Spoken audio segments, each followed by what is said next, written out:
przechodzimy do naszego gościa specjalnego. Naszym gościem specjalnym jest profesor Whitney Hischier z Haas Business School w University of California, Berkeley, także jedna z najbardziej inspirujących instytucji naukowych, badawczych na świecie. Profesor Hischier specjalizuje się w teorii zarządzania, w zarządzaniu eksperymentalnym, w biznesie, także od tej strony przedstawi nam sprawę potencjału kobiet w technologiach. Please, the floor is yours.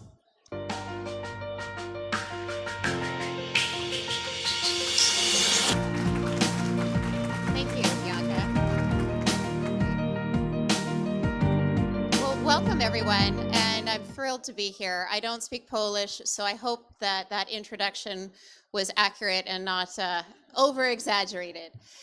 So I'm going to talk to you a little bit today about women in high tech. And my background, as Bianca probably told you, is I'm a lecturer at the Haas School of Business at UC Berkeley. I think the most important thing you need to know about that is we were one of the hosts of the Top 500 program.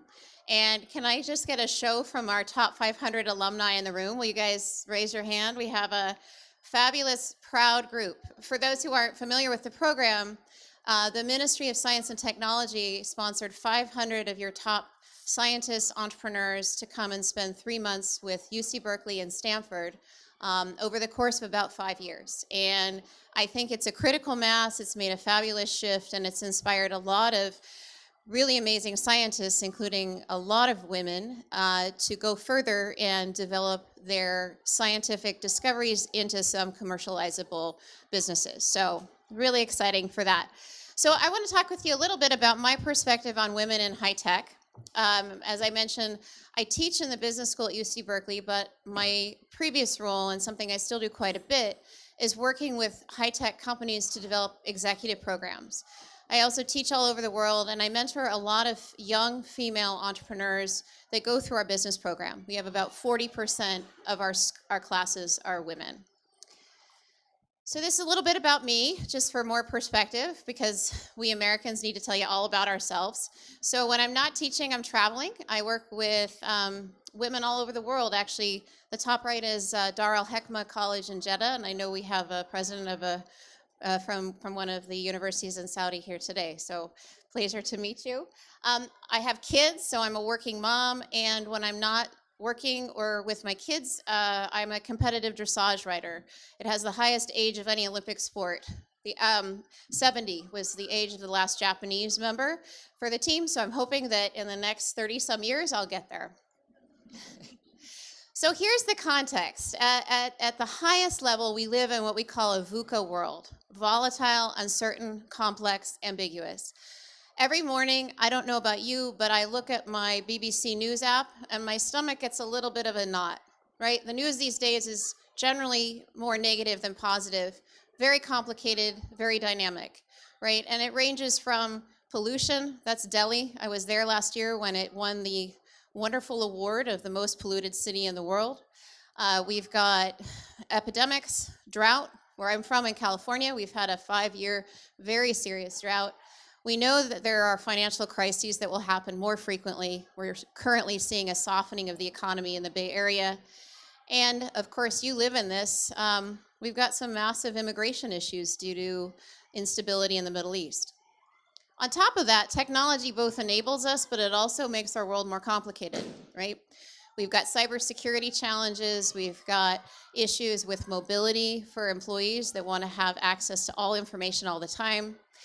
And actually, the most popular master's program on the UC Berkeley campus right now is a program on big data and decision making, right? Because this is an area that everyone's trying to get their head around. We got access to lots and lots of data these days. But what do you do with it? How do you make the right decisions in this kind of world? Because what was useful yesterday may not be useful tomorrow. To make matters worse, and don't worry, the story gets better, we have a leadership crisis. So this is data from a World Economic Forum survey. 86% of the respondents said we have a leadership crisis on a global level. On a scale of 1 to 10, the highest in terms of trust of the leadership were charitable organizations, nonprofits. You can see business barely made half, and of course, government's pretty low. And I'd say that's probably true for the United States right now, too. And on top of that, the leadership skills that we need in this kind of VUCA, chaotic, highly technical, highly connected world are not ones that are easily possessed. We're not born with these. This is a little bit difficult to read, but I wanted to show it because I think these are interesting skills and a little different from what you normally see. This was created by the Institute for the Future. The Institute for the Future is a think tank near Stanford University, and this is by a fellow named Bob Johansen. And he wrote a book, and has written several, about the leadership skills needed to be successful in a global dynamic world.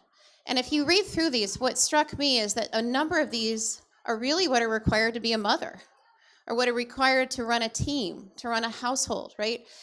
So we have to make sense of a lot of different events. We have to work across multiple dimensions. For many of you in academia, you're seeing you no longer just work in your field and your department, but you're collaborating with colleagues that you never did before. Biology, chemistry, engineering, someone in the business program. We have to understand how to work with people who aren't like us, right? People who aren't Polish, who aren't American. This may mean immersing ourselves in cultures that are very different from our own. And we need to work with them in a virtual way, right? So we're not in the same room, we're on different time zones, different languages. And to top it off, and I'll just highlight this one because I think it's so interesting, we have a cognitive load management problem. What I mean by that, we are hit by data and information all the time. 24/7, on our iPhone, on the TV, on the radio, feeds on social media, our email, it never stops. And it's easy to get overwhelmed, to get exhausted, to get depressed. How do you manage that when you're also managing a professional and a personal life together? Okay.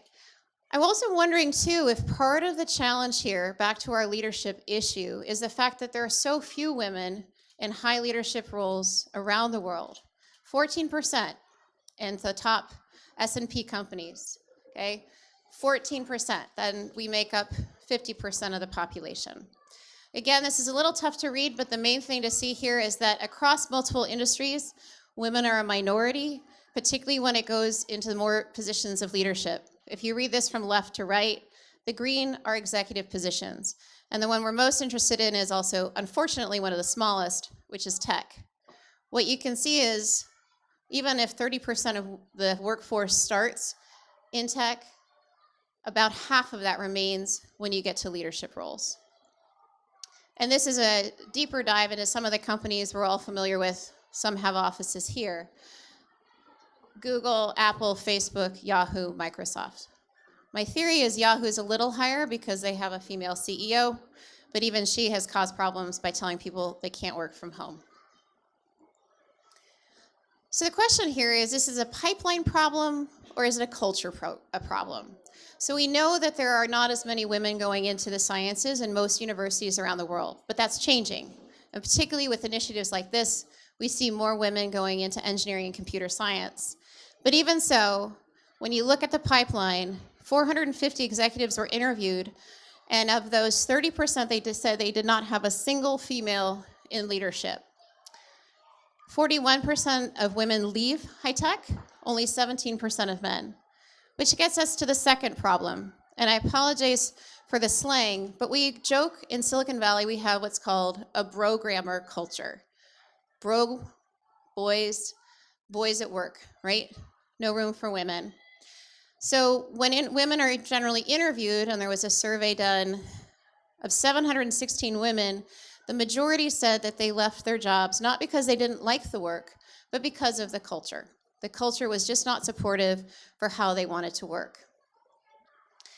Again, an eye chart, but I grabbed this from the Girls Code Fund website. It's not that different here in Poland. So we know in the EU there's going to be a shortage of good workers in IT, and women need to make up about half of those. We have nearly 1 million gap in the number of jobs versus people. In Europe, women occupy about 11% of leadership roles in tech. 60% of computer science degrees are women. I think that'll rise, again, based on programs like this. And in Europe, women make up less than 20% of employees in tech-based professions. I want to tell you a little bit about Silicon Valley because, well, we have a long history, and it's actually not particularly friendly to women. So this is Silicon Valley. It's a little different than perhaps most people think. If you haven't been to Silicon Valley, you think it expands one block, and on each end are Apple and Oracle and Cisco, and you can walk down and see Eric Schmidt and meet Jerry Yang and meet all the celebrities. So you can ask the top 500 group. It's actually not like that. It's about 100 miles around this bay, and it's a mess. There are companies everywhere. They're difficult to find, and it's not as though it's easy to just walk down the street and meet people.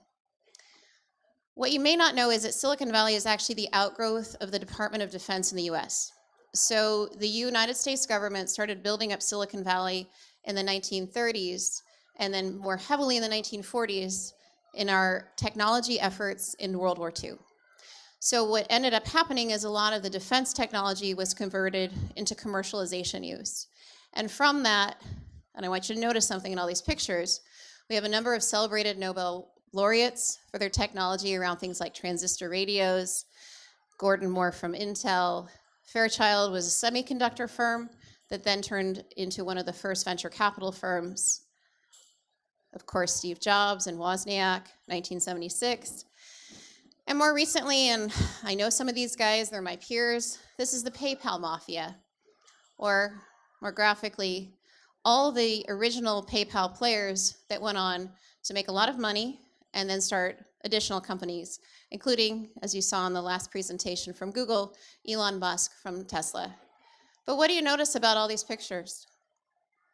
Not a single woman. We're trying to change that, and it's taking a very concerted effort.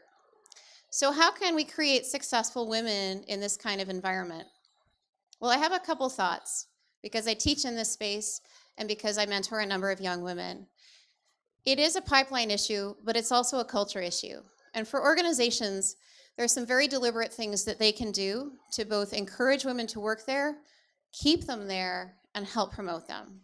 So the first thing is to formalize your hiring criteria. We all know that we hire people that we like, and generally we like people that look like us. They are physically like us, they're the same gender, we would like to go to the pub with that person. But if you formalize hiring criteria to be a little more objective based on the actual skill set, that takes away more of the superficial appearance. We need to train managers on bias. We're all victims of this. It's human nature. We stereotype, we make decisions, we make snap judgments. While we can't stop doing that, we can be aware of when it happens so that we're not biased against a different gender or people that don't have our background. We also need to understand what motivates people. Yes, money is a motivator, but for anyone that's read Dan Pink's work on Drive, it's about autonomy, mastery, and purpose. It's about having a sense that we are making the world a better place, along with making enough money to live okay. And every human needs that, male or female. We should tie how people are compensated to also how they promote diversity, right? So every manager should be held accountable to how they either promote diversity within their group or hire for it. We need to encourage collaboration and networking, and I want to spend a little more time on that because it's so important. When we see people who are like us, we think, hey, I can do that too. I see this with my female MBAs. There aren't many female faculty. I get a lot of the female MBAs that say, I want to talk to you because I don't see anyone here that I want to be like. Please tell me it is possible for me to start a company too. This isn't such an issue in Europe, but certainly in the US, we're pretty bad about paternity and maternity leave. And just to skip ahead, there's some data that when Google extended their maternity leave just from 12 to 18 weeks, they had an increase of 50% of women they retained after they went on maternity leave. Okay. And the final thing, and this is a big one for me the older I get, discourage face time. It's not about how much time you spend in your desk or at your desk in the office. It's about what you get done. Measure on output, not on time. Because as every parent and family member knows, every minute you're spending in the office is time that you're not with your family. So a couple other things here just to show it is possible. Harvey Mudd, which is a technical university in the US, was able to raise the number of women from 18 to 40% in the sciences through deliberate promotional efforts and encouraging mentorship, just like some of these programs here are doing. Harvard Business School, one of the most prestigious in the US, they were able to increase the top graduates in the class. They measure the top 5% based on their grades, and they were able to double that by making some focused, targeted efforts on women. So what we know is these things don't happen on their own. They require a lot of work, and they require a network to go with them. There's a lot of research about networks and the power of networks. And I know this is culturally specific, and when I've talked with my students from Poland, networking is a little bit uncomfortable, but here's what we do know based on actual sociological studies on networking. It helps. It helps you get a job, it helps you make more money, it helps you get promoted, and interestingly, it helps you have a better quality of life. You're able to balance things. Why? Because generally when you network, you're building relationships. This is a fun equation if you haven't seen it. This is sociologists trying to make math out of emotion. But basically, trust is the combination of building credibility, reliability, intimacy. I don't like that third word because it sounds a little strange, but it's basically about how we are able to relate to each other beyond just our professional work titles. What does this person do after work? What's their passion? What's their ultimate goal in life? Knowing that as a manager really helps you understand what motivates your employee. The most interesting thing here is the whole equation is divided by self-orientation, which means the more you see the world through yourself, the more everything is about you, the less people trust you. And I would add, interestingly and maybe controversially, women are trained to be low self-orientation. We're trained to help others from an early age, for better or for worse, but it actually helps to build trust. So my thesis is we're actually very good at networking. We need to do more. We need to work on it all the time. In the past, networks looked like that on the left. It was a closed clique. It was a club. Everyone was homogenous. It doesn't change much. It doesn't grow much. There's a high level of similarity. You can think about membership in an exclusive club or your graduating class from an elite program. What we see in Silicon Valley and what's really needed is this expansive entrepreneurial approach to networking. Never stop. Constantly meeting new people. When you leave today, use LinkedIn. LinkedIn's fabulous because you can actually see who knows other people in your network and continue with that. And you want to focus on the breadth, people that aren't just in your industry, the depth, getting to know some real experts, and also make it geographically expansive. Get out of Poland, meet people across Europe, Asia, the US. And then it starts to look like this and this. And if we don't do it, what happens? Well, I don't know about you, but I'm not keen to live in a Lord of the Flies environment. So best of luck to you. You're at the beginning of a long, ongoing journey, and this is a fantastic place to really start deepening your relationships, your networking, and your optimism and drive to build something great. Thank you.